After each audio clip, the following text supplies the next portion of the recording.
Getting Discomfortable with Mean Girls, Part 1. Shame and Belonging. I'm 16, and until today, I was homeschooled. This is Katie. And this little introductory montage really sums up the theme of the film and Katie's goal throughout the film, and that is belonging. I know what you're thinking. Homeschooled kids are freaks. XYLOCARP, Stylocarp. Or that we're weirdly religious or something. And on the third day, God created the Remington bolt-action rifle so that man could fight the dinosaurs and the homosexuals. Amen. But my family's totally normal. Incidentally, belonging is also the theme of our lives and the goal of every single person. We are a pack animal. Humans are designed to exist in groups. Everything in our evolution, in our physiology, in our psychology is geared towards belonging. That is one of our most basic and important human needs, if not the most important. But my family's totally normal, except for the fact that both my parents are research zoologists and we spent the last 12 years in Africa. But then my mom got offered tenure at Northwestern University, so it was goodbye Africa and hello high school. And in the absence of belonging, there is always shame. I'm okay. Sorry. I'll be careful. Shame is that horrible, unpleasant, sickening feeling in your gut that says there's something different about you. And that difference makes you bad. And that badness means that you are and perhaps always will be alone, outside of the group, isolated, alienated. That is the worst feeling that a social animal can feel. I don't know if anyone told you about me. I'm a new student here. My name is Katie Heron. Talk to me again and I'll kick your ass. Shame. Right off the bat, shame. In fact, you'll find that throughout this movie, and in fact in most comedies, the root of the humor is shame, or embarrassment, or humiliation, both of which are on the shame spectrum. Most comedy is based in shame. One of our natural reactions to shame is this nervous laughter. And when we see shame enacted in someone that we know isn't us, when we see the artifice of comedy, of film, it gives us enough distance that we can laugh even more easily at that shame. You don't want to sit there. Kristen Hadley's boyfriend is going to sit there. Hey, baby. Ew, gross. Shame. He farts a lot. Shame.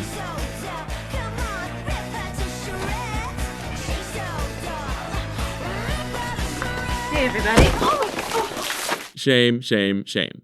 It's worth noting that shame is an externally referenced emotion. That means that it's always in relation to other people.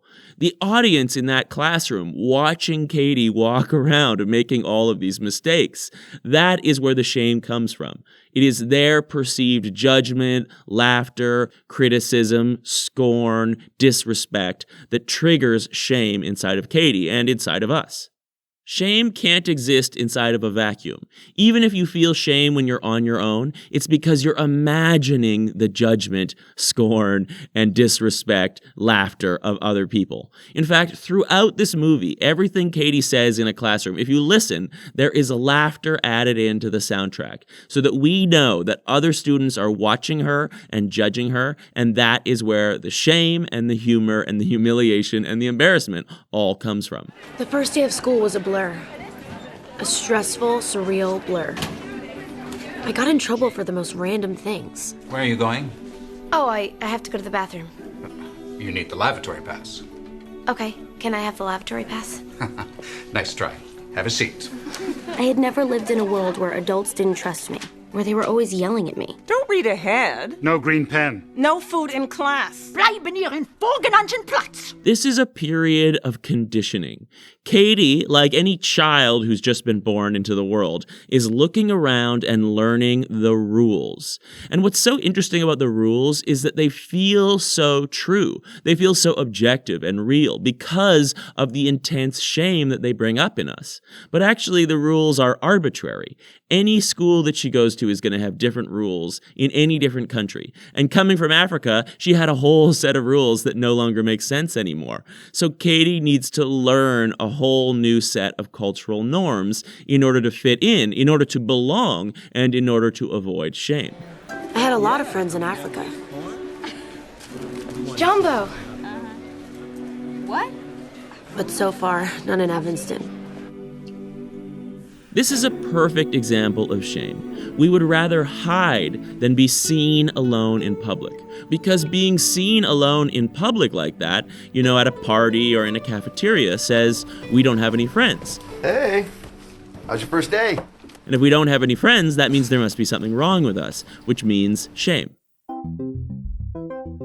Why do we have shame? Though it's a social function, it's actually about survival. Because as a social animal, we survive the best when we are in a group. So shame evolved to motivate us to stay in the group using the negative reinforcement of a very unpleasant feeling. Because back in the day when we were hunter-gatherers, being kicked out of the group literally meant that we would die. We could not survive on our own. We also have positive reinforcements, like the amazing feelings of love and connection and joy, and the amazing feeling of belonging. It's all geared towards our survival, and that's the important thing to remember about shame. Even though shame is really unpleasant and now completely detached from survival, because we live in a modern world where our survival is all but guaranteed, you can remind yourself that it's really about survival, and that's what makes shame so powerful. We spend our lives trying to avoid that unpleasant feeling by fitting into the group at any cost. And that's what this film is all about. Where's the back building? It burned down in 1987. Won't we get in some sort of trouble for this? Why would we get you into trouble? We're your friends? I know it's wrong to skip class, but Janice said we were friends, and I was in no position to pass up friends. Once again, belonging is key. Belonging trumps the rules, because belonging is the ultimate goal. This is the core of what Katie is looking for. Friends. Don't have sex, because you will get pregnant and die. Don't have sex in the missionary position. Don't have sex standing up. Just don't do it, promise? Aside from being a delightfully accurate skewering of the abstinence-only sex education programs that are popular in the U.S., this is also a powerful form of conditioning. By controlling education, by controlling the message, you can shame children into doing what you want. You can shame them into adopting your morals. And that is exactly what they are trying to do here. By making sex bad, bad, bad, by connecting it with an emotion of rejection, of judgment, of scorn, of disrespect, it creates an association inside of these students that when they think of sex, shame may pop up. Okay, everybody take some rubbers. Why don't they just keep homeschooling you? They wanted me to get socialized. Will you look at Karen Smith's gym clothes? Of course, all the plastics are in the same gym class. Who are the plastics? They're teen royalty. If North Shore was Us Weekly, they would always be on the cover. So up until now, Katie's been learning the rules from the teachers. But this is the moment where she starts to get into the rules of the students, the social rules. And we quickly discover that, like most high schools, it is based in hierarchy. That means that there are cool kids, and there are popular kids, and there are uncool kids, and there are unpopular kids. And the ones who are cool and popular are more valuable and more desirable and more lovable and have more belonging, or so it seems. And evil takes a human form in Regina George. Don't be fooled, because she may seem like your typical selfish, backstabbing, slut-faced hoe bag, but in reality, she is so much more than that. She's the queen bee, the star. Those other two are just her little workers. Regina George. How do I even begin to explain Regina George? Regina George is flawless. She has 2 Fendi purses and a silver Lexus. I hear her hair is insured for $10,000. I hear she does car commercials in Japan. Her favorite movie is Varsity Blues. One time she met John Stamos on a plane. And he told her she was pretty. One time she punched me in the face. It was awesome. It's a kind of celebrity obsession culture where everyone worships and looks up to the people at the top of the hierarchy. We elevate the people at the top by trying to be like them, by idolizing them, by talking about them. And it plays right into our shame. Because shame as a feeling makes you feel like you are bad, it immediately raises the possibility that if you are bad, someone else must be good. So you look out and you decide who is good based on how popular or successful they appear or how happy. And then you try to conform with them. You try to fit in with those groups that appear to be successful, that appear to be popular, that appear to have a lot of belonging, which we crave. So hierarchies are built on shame. Shame is what creates that feeling of a binary between people who are good and people who are bad, people who have value and people who don't have value, people who are worthy and people who aren't worthy, people who belong and people who don't belong, people who are lovable and people who are not lovable. Of course, none of it is real. None of it is true objectively. There aren't actually people who have less value than other people.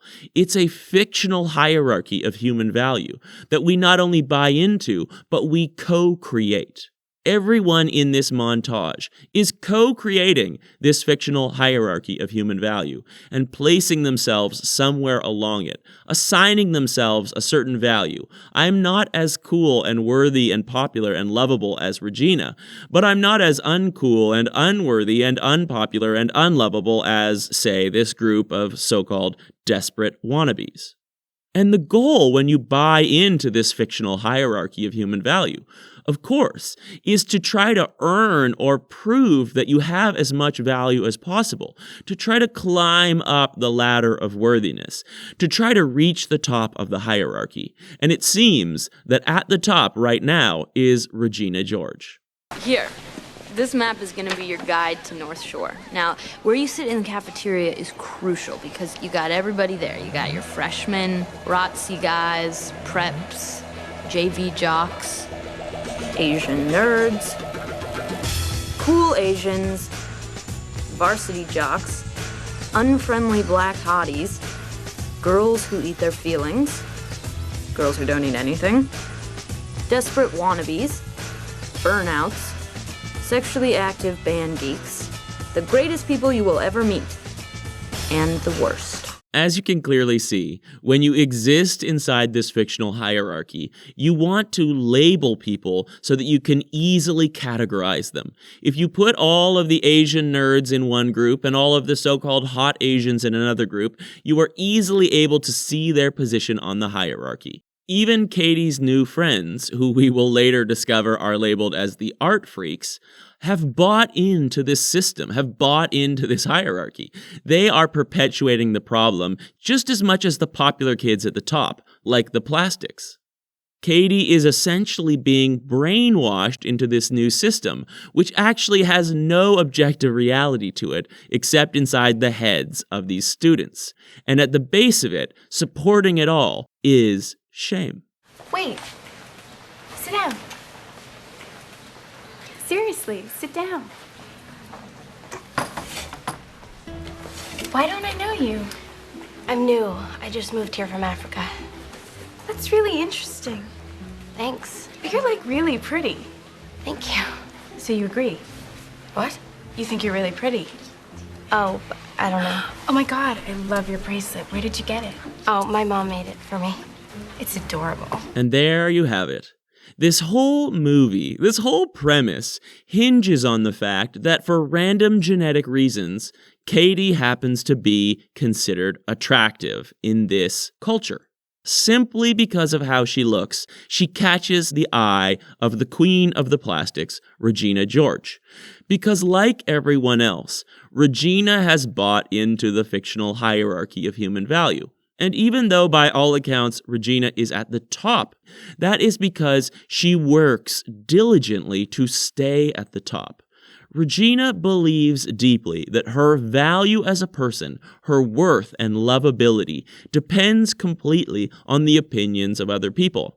As long as other people believe that she's the queen bee, believe that she's the most popular, even if they don't like her, that is what gives Regina her feeling that she really is worthy and lovable, even if, ironically, no one actually loves her. Okay, you should just know that we don't do this a lot, so this is like a really huge deal.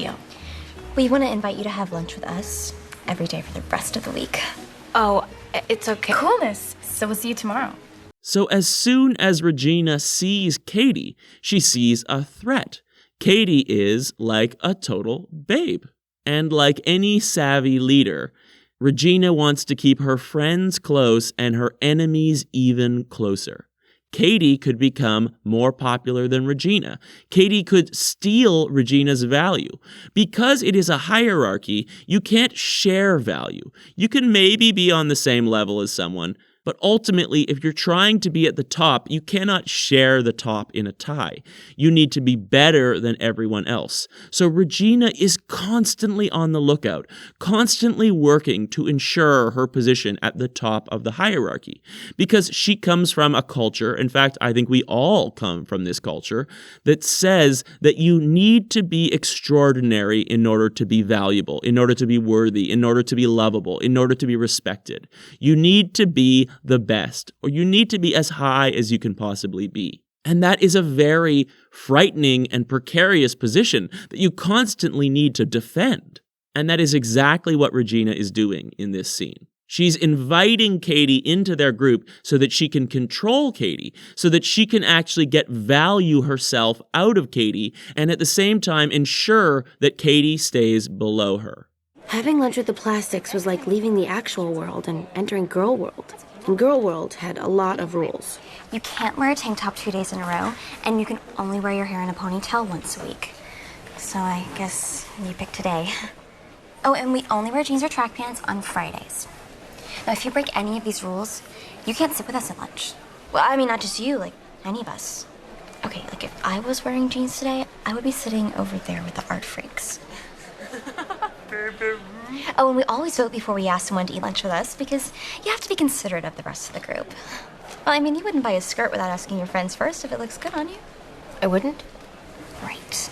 Oh, and it's the same with guys. Like, you may think you like someone, but you could be wrong.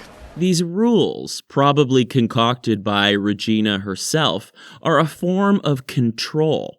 If you don't do what she says, if you don't conform, you are literally kicked out of the plastics. It is a perfect embodiment of what shame tries to convince us is true. If we don't conform, if we don't act like everyone else, we will be kicked out of the group and we will essentially die sad and alone. Being at Old Orchard Mall kind of reminded me of being home in Africa, by the watering hole, when the animals are in heat. This is an apt comparison because it is literally true. We are still governed by shame and our most primal emotions and instincts as if we were hunter-gatherers. Though we live in this modern society that is completely different, all of our programming is still exactly the same as it was back then. Shame doesn't make as much sense in the modern world. Getting rejected from our in-group doesn't mean death anymore, even if it is our family, even if it is our best friends. We live in such an interconnected world that we can always find other people. We can even find a chosen family. And we have all of these support systems to keep us alive, even if we are completely lonely. But shame still feels so unpleasant and powerful and motivating because we are genetically and instinctually identical to back when we were hunter-gatherers, where shame literally kept us alive. And because shame is connected to survival, it is connected to the most primitive part of our brain, our amygdala and our limbic system, also known as the lizard brain and the animal brain. It is our neocortex and our prefrontal cortex that are the most recent and modern parts of our brain, and they are the parts that allow us to do logical, rational thinking. So when we feel shame, it actually takes us out of those modern logical parts of our brain and sticks us right back into our animal and lizard brain threat response reactions. So when we feel shame, we literally turn into cavemen. Here, check it out, Katie. It's our burn book. So we cut out girls' pictures from the yearbook, and then we wrote comments. Trang Pak is a grotesque little biatch. Still true. Don Schweitzer is a fat virgin. Still half true. When you buy into a culture of hierarchy, gossip and backstabbing becomes a very important function in sorting people's position on the ladder. Gossip is spread in order to figure out who belongs where on the hierarchy, and backstabbing is used to push people down the hierarchy below you. Secrets represent our shame. We don't want other people to know about our shame. We don't even want to admit to having shame because it makes it look like we really are different, bad, and alone. So we keep those sources of shame secret. But when you know people's secrets, you can use that shame as a weapon against them. You can use it as a currency to control people. And this burn book serves this exact function. It reminds the girls in the plastics how much better they are, quote unquote, than everyone else. Janice Ian Dyke. And they have this book, this burn book, where they write mean things about all the girls in our grade. What does it say about me? You're not in it. Those bitches.